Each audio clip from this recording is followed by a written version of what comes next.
चलिए देखते हैं आज हम लोग अगला टॉपिक मेंसुरेशन है, क्षेत्र मिति।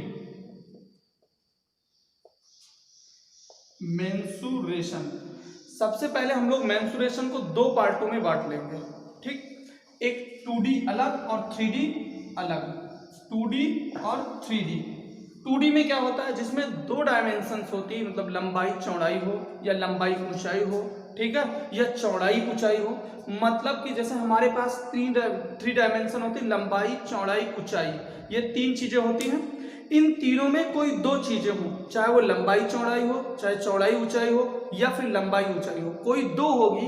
दो से ही अगर फिगर बनाया जाएगा तो हम लोग 2D कहेंगे। और यदि किसी फिगर में तीनों चीजें लंबाई चौड़ाई और ऊंचाई सम्मिलित हैं तो हम लोग उसको 3D कहेंगे। एग्जाम्पल स्वरूप भी ये समझ लीजिए, जैसे आयत हुआ, लंबाई होती चौड़ाई होती है।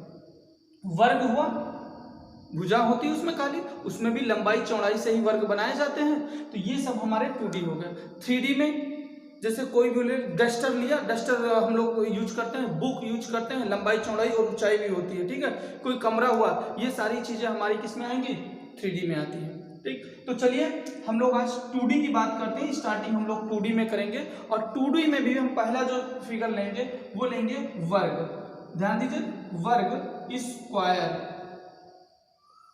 और स्क्वायर से संबंधित क्वेश्चन हमेशा पूछे गए, हर एक एग्जाम में पूछा जाता है। वो कोई भी एग्जाम हो, छोटा बड़ा एग्जाम हो, उसमें स्क्वायर से संबंधित प्रश्न जरूर पूछे जाते हैं। आइए देख लेते हैं थोड़ा सा स्क्वायर की डिफिनेशन भी हम लोग जान लेते हैं। स्क्वायर होता क्या है, बनता कैसे है, इसकी क्या विशेषताएं होती हैं, ठीक।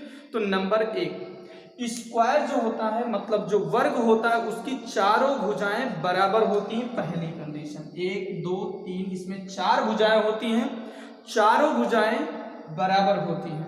दूसरी कंडीशन, इसमें जो दो भुजाओं के बीच में जो कोण बनता है वो एग्जैक्ट 90 डिग्री होता है, ठीक, 90 डिग्री ये कोण होता है। जो वर्ग होता है, चारों भुजाएं बराबर, चारों कोण बराबर, और सभी कोण 90-90 अंश के होंगे, ठीक। दूसरी चीज, इसमें दो विकर्ण भी होते हैं, इसको ये विकर्ण होता है, इसको हम लोग विकर्ण बोलते हैं। कभी कभी समस्या हो जाती है विकर्ण में, विकर्ण कहते किसे हैं, तो ये भी ध्यान दीजिए। शीर्ष को शीर्ष से मिलाने वाली रेखा, परंतु भुजा को छोड़कर जो रेखा होती है उसको हम लोग विकर्ण कहते हैं, ठीक है। शीर्ष से शीर्ष को देखो, ये भी मिला रही, लेकिन ये भुजा है इसलिए विकर्ण नहीं कह सकते हम लोग। शीर्ष से शीर्ष को मिलाए परंतु भुजा ना हो तो हम लोग उसको विकर्ण कहेंगे, ठीक। तो वर्ग में देखो एक विकर्ण और ये दो विकर्ण, तो वर्ग में दो विकर्ण होते हैं और दोनों विकर्ण बराबर होते हैं, ये भी ध्यान रखना है, ठीक। ये आपको जब उधर ज्योमेट्री पढ़ाएंगे तो ये चीजें और विस्तार में बताई जाएंगी। अभी आपको मेंसुरेशन बताया जा रहा है, तो मेंसुरेशन में कितनी चीजें आएंगी हम लोग पहले वो ध्यान देंगे, ठीक। आइए देखते हैं। तो स्क्वायर की इतनी चीजें याद रखिएगा। अब स्क्वायर से संबंधित और क्या क्या चीजें होती हैं, ठीक। तो आइए देखते हैं।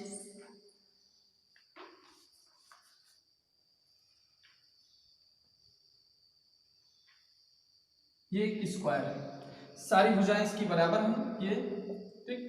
तो इस पे सबसे पहले हम लोग इसके देखिए, ये जो आउटलाइन है इसको हम लोग, ये आउटलाइन का जो योग होता है उसको हम लोग बोलते हैं परिमाप। अगर हम इसकी भुजा को ये मान लें, ए है यहाँ से यहाँ तक, और ये भी हम आपको बताएंगे सभी भुजाएं बराबर होंगी, तो ये ए है तो ये भी भुजा आपकी ए होगी, ये भी भुजा आपकी ए होगी, और ये भी भुजा ए होगी, तो चारों भुजाएं ए हो जाएंगी। अब आती है बात, सबसे पहली बात परिमाप की, पेरीमीटर।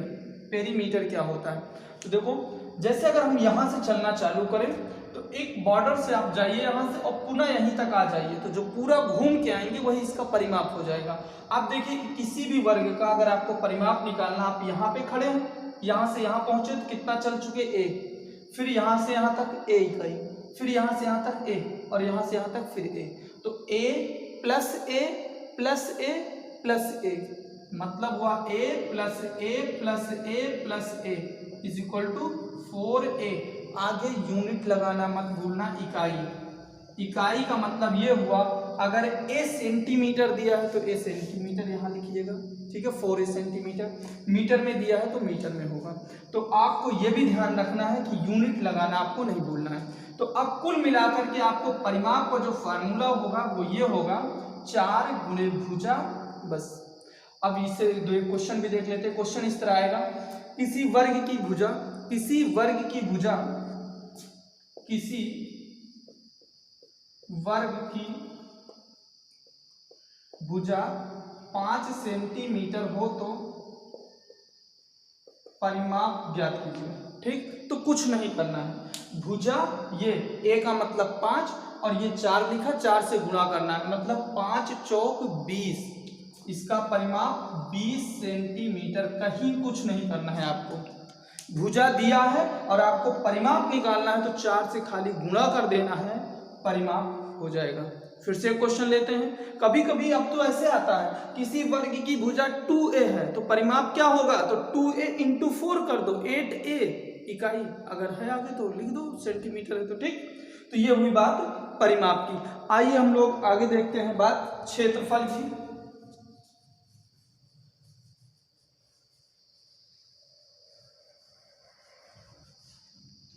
परिमाप हो गया, आइए वर्ग का क्षेत्रफल।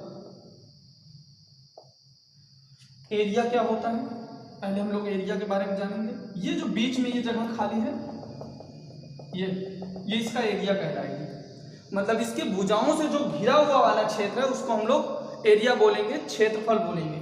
ये क्षेत्रफल निकालने के लिए बहुत आसान है। अगर इसकी भुजा ए भी आपको बताया सारी भुजाएं बराबर होंगी, बस उसी का स्क्वायर कर देना है, तो मतलब क्षेत्रफल बराबर हो जाएगा आपका भुजा का स्क्वायर, भुजा स्क्वायर।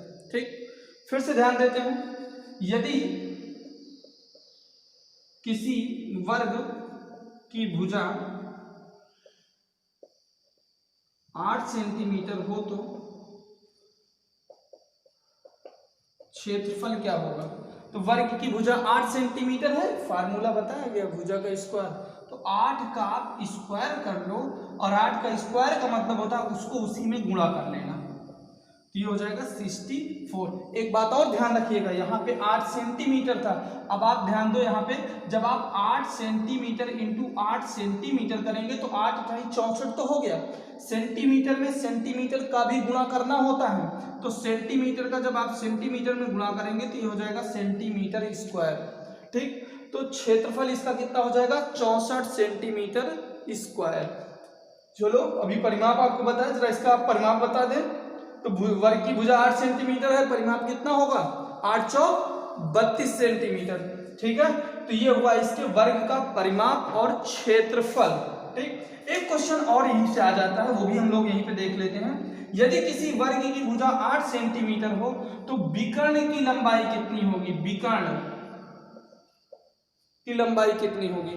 ठीक, तो ध्यान दो, विकर्ण ये होगा, ये इसको आप मिला दो तो ये विकर्ण होगा। इसकी लंबाई कितनी है, अगर ये भुजा ए है तो ये कैसे हो, तो ये देखो भूलो ना कभी, इसलिए हम आपको इसकी उत्पत्ति बता दे रहे हैं, आप इस अभी आगे पढ़ोगे भी। ये देखो यहाँ से ये यहाँ तक एक बन रहा है समकोण त्रिभुज। छोटी ही क्लासों से हम लोगों को समकोण त्रिभुज के बारे में बताया जाता है, पाइथागोरस प्रमेय होती है। क्या होती है, कर्ण का स्क्वायर इज इक्वल टू लंब का स्क्वायर प्लस आधार का स्क्वायर। कर्ण क्या होती है, जो देखो यहाँ पे 90 अंश हमने आपको बताया था, इसके सामने ये कर्ण होगी।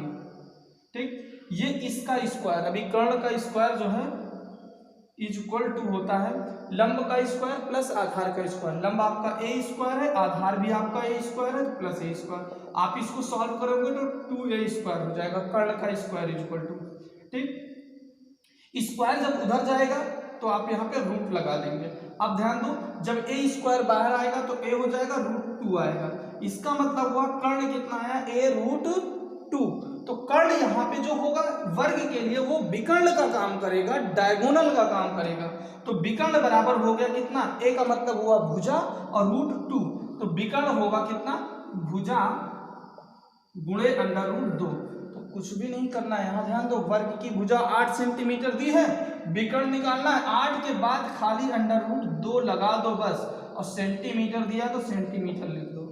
ठीक, तो ये हो जाएगा आंसर। तो 3 चीजें वर्ग के बारे में हम लोगों ने जानी, एक वर्ग का परिमाप, वर्ग का क्षेत्रफल और वर्ग का विकर्ण। ये बहुत इंपॉर्टेंट है, आप इसको जरूर याद रखिएगा। वर्ग का जब आपको परिमाप निकालना है, भुजा दी होगी, भुजा को 4 से गुणा कर दोगे, परिमाप आ जाएगा। क्षेत्रफल आपको निकालना है, भुजा दी होगी, भुजा को भुजा में ही गुणा कर देना है, क्षेत्रफल आ जाएगा। विकर्ण जब आपको निकालना होगा तो भुजा के आगे √2 लगा दोगे, हो जाएगा। इसमें कोई कैलकुलेशन नहीं है, बहुत आसान है ये। तो आज आप इतना इसको देख लीजिएगा, ठीक है। आज की क्लास यहीं तक, इसके आगे फिर हम आपको अगली क्लास में तुरंत मिलेगी आपकी, तो वो उसमें हम आपको बता देंगे, ठीक।